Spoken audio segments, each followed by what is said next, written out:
बच्चन है, दूसरा एकदम विनोद खन्ना है।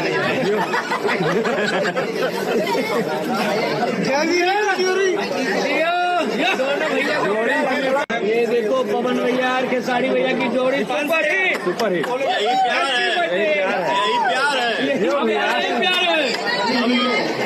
एक बार फिर से अपनी भोजपुरी इंडस्ट्री के अंदर वही पुराना प्यार नए अंदाज में देखने को मिल रहा है। जी हाँ दोस्तों, खेसारी लाल यादव और पवन सिंह एक लंबी दुश्मनी के बाद फिर से साथ में आ चुके हैं, जिससे हमारे भोजपुरी के दर्शक बहुत ज्यादा खुश हैं। अब हमारी भोजपुरी इंडस्ट्री फिर से तरक्की करने के लिए तैयार हो चुकी है।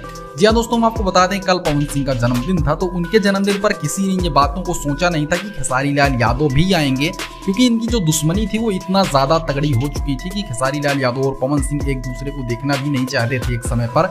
लेकिन दोस्तों कुछ ऐसी बातें हुई, कुछ ऐसी बातचीत, ऐसी घटनाएं घटी कि खेसारी लाल यादव और पवन सिंह फिर से एक साथ आ चुके हैं और इसमें दोस्तों सबका फायदा होने वाला है। अब हमारी भोजपुरी इंडस्ट्री दुगनी रफ्तार में तरक्की करने वाली है। वैसे दोस्तों खेसारी लाल यादव और पवन सिंह की ये जोड़ी आपको कैसी लगी हमको कमेंट